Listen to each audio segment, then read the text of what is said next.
नमस्कार, मैं हूं राघवेंद्र सिंह। जैसा कि आप सभी को ज्ञात होगा कि क्वेश्चन वीक चल रहा है और इस क्वेश्चन वीक के माध्यम से मैं आप सभी के प्रश्नों के जवाब जो भी आपने मेरे चैनल पर कमेंट सेक्शन के माध्यम से प्रश्न किए हैं, उन सभी के जवाब मैं एक एक करके अपने अलग अलग वीडियो के माध्यम से दे रहा हूं।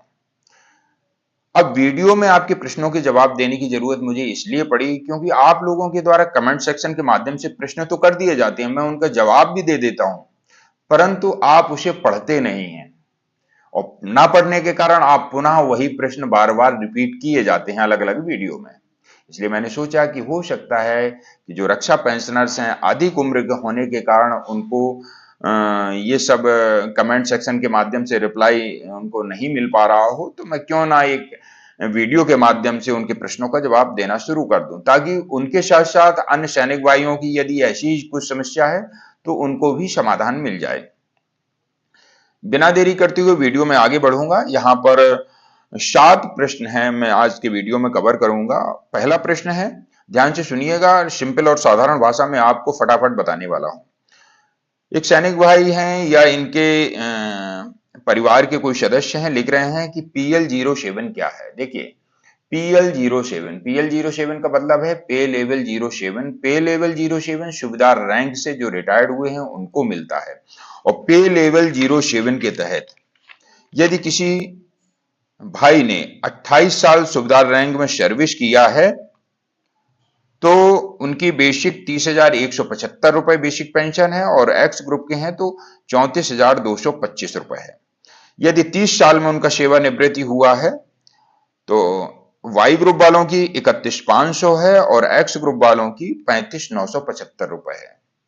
इसी प्रकार से प्रत्येक रैंक का पे लेवल अलग अलग होता है।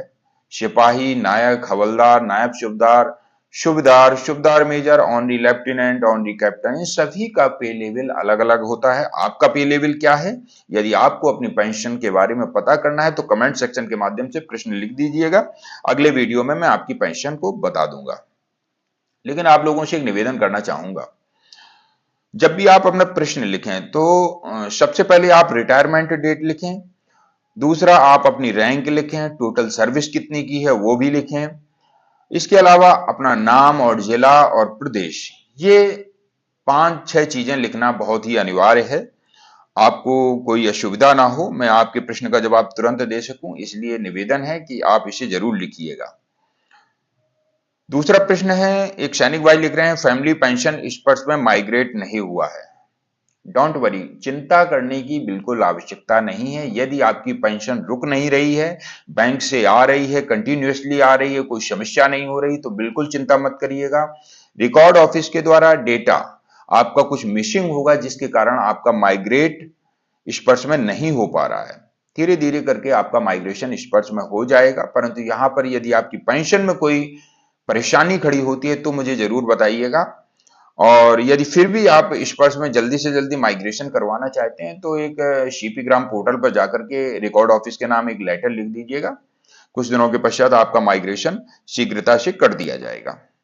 तीसरा प्रश्न है, सर मेरी सिस्टर का पीपीओ इस वर्ष से नहीं मिला है।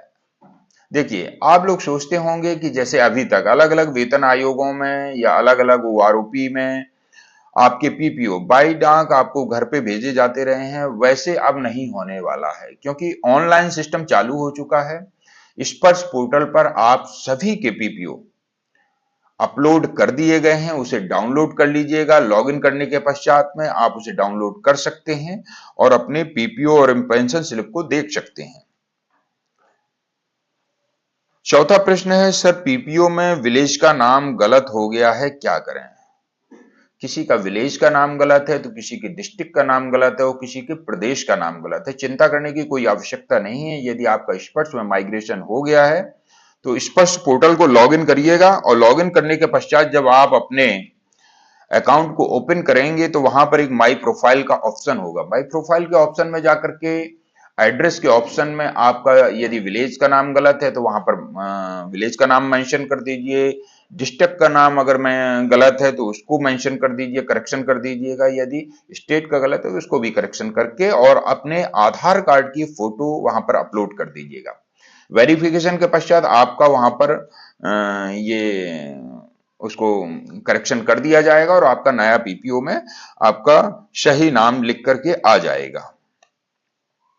लेकिन ये सब प्रक्रिया करने के पश्चात जब आप कोई करेक्शन करते हैं, वहां पर कोई डॉक्यूमेंट अपलोड करते हैं, तो आपको एक टोकन नंबर दिया जाता है स्पर्श के द्वारा। जब आप सबमिट करेंगे तो आपको टोकन आईडी नंबर मिलेगा, उसको जरूर लिख करके रखिएगा, क्योंकि भविष्य में जब भी आप स्टेटस उसका चेक करना चाहेंगे तो बिना टोकन नंबर के आपको स्टेटस की जानकारी नहीं हो पाएगी।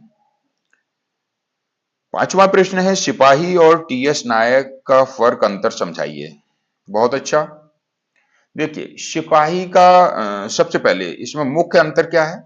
सिपाही का पे लेवल 03 होता है और नायक का पे लेवल 04 होता है, यही सबसे बड़ा अंतर है। पे लेवल बदली होने के कारण पे लेवल 3 का बेसिक पेंशन अलग है, पे लेवल 3 का बेसिक सैलरी भी अलग है। इसी प्रकार से पे लेवल 4 का पे एंड पेंशन भी अलग है। तो यही सबसे बड़ा अंतर है। आपका पे लेवल क्या है कमेंट्स में लिख दीजिएगा, आपकी पेंशन में बेसिक पेंशन कितनी होनी चाहिए बता दूंगा। छठवां प्रश्न है, can you sir solve the problem pension of air force jawan. Yes definitely, all pensioners solution. इस चैनल के माध्यम से सभी रक्षा पेंशनर, चाहे वो आर्मी, एयरफोर्स और नेवी या डीएससी किसी भी फोर्स के हों, सभी की पेंशन संबंधी समस्याओं के समाधान करवाए जाते हैं और उनका जो भी डाउट होता है वो भी इस चैनल के माध्यम से क्लियर किया जाता है। इसके अलावा पैरा मिलिट्री फोर्सेस के भी कुछ, जहां तक मुझे 100% उनकी नॉलेज नहीं है, परंतु कुछ एक पेंशन संबंधी समस्याओं के निराकरण में करवा देता हूं। इसके अलावा सातवां प्रश्न है, 24 साल Y group sergeant MACP 3 is receiving pension 24,763 and Sparsh saying you are getting correct pension. इनका कहने का मतलब है, मैंने सार्जेंट रैंक में, हवलदार रैंक में 24 साल सर्विस को किया है और मेरी बेसिक पेंशन वर्तमान में 24,763 है, जबकि मुझे एमएसीपी 3 मिला हुआ है। एमएसीपी 3 कहें तो पे लेवल 06, यानी कि नायब सूबेदार की पेंशन इनको लागू है। अब ये साथ में कह रहे हैं कि स्पर्श से जब मैंने बातचीत की तो वो कह रहे हैं कि आपकी पेंशन बिल्कुल सही है, लेकिन मैं आपको या इस प्रश्न से जुड़े हुए जो भी रक्षा पेंशनर्स हैं उनको यही कहना चाहूंगा कि ये पेंशन गलत है। जिन्होंने हवलदार रैंक में 24 साल सर्विस किया है और उनको एमएसीपी 3 मिला हुआ है, तो 24,763 एज पर ओआरओपी 3 नहीं है। एज पर ओआरओपी 3 आपकी बेसिक पेंशन 26,825 रुपए बनती है। आप अपने नजदीकी जिला सैनिक कल्याण बोर्ड से पत्र लिखवा करके पीसीडीओ को भिजवाइएगा, आपकी पेंशन में सुधार हो जाएगा। आज के वीडियो के माध्यम से मैंने आप लोगों के बीच कुल मिला के 7 प्रश्नों को कवर किया है और इस प्रश्न से जुड़े हुए जो भी रक्षा पेंशनर्स हैं शायद उनको जवाब मिल गया होगा, और फिर भी किसी भी प्रकार का डाउट है तो मुझे कमेंट सेक्शन के माध्यम से बता सकते हैं।